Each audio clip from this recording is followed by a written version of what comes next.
बचपन से ही मुझे शौक था डॉग्स का।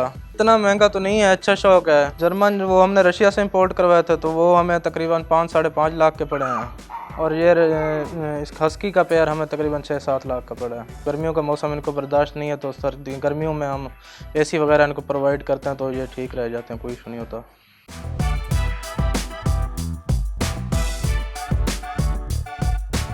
मेरा नाम मुहिब है।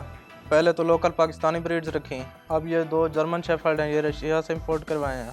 और 2 हमारे पास हैं साइबेरियन हस्की, और ये हमने साइबेरिया से इंपोर्ट करवाए हैं। इनको टाइम तो प्रॉपर देना पड़ता है, तो बंदा एक इनके लिए रखा हुआ है, वो इनको प्रॉपर टाइम देता है। हम खुद भी इनके साथ टाइम स्पेंड करते हैं। तो जानवर हैं, मोहब्बत इनको चाहिए होती है, तो ज़्यादातर टाइम इनके साथ हम स्पेंड करते हैं, इतना हो सकता है। गर्मी में ये ज़रा तंग करते हैं, क्योंकि सर्दी इनको चाहिए होती है ज़रा। ये तो अभी हमारे पास इंपोर्ट होके आए हैं, तो इंशाल्लाह अभी इनको तैयार कर रहे हैं, तो नेक्स्ट डॉग शो पे इंशाल्लाह लेके जाने का इरादा है। खाने में हम इनको डॉग फूड दे रहे हैं, साथ दूध वगैरह चिकन दे देते हैं। लोग आजकल कारोबार भी इनका कर रहे हैं, सेल परचेज भी कर रहे हैं, तो अच्छा शौक है, रखना चाहिए।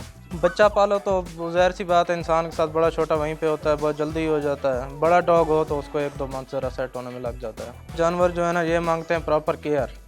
अगर लापरवाही की जाए तो फिर कोई भी चीज़ है तो ज़ाहिर सी बात है वो बीमार हो जाएगी। बाकी इनमें ऐसी कोई बीमारियाँ आती नहीं हैं, बस सफाई का ख्याल रखें, खाना टाइम पे दें, बाकी इस तरह का कोई इशू नहीं होता।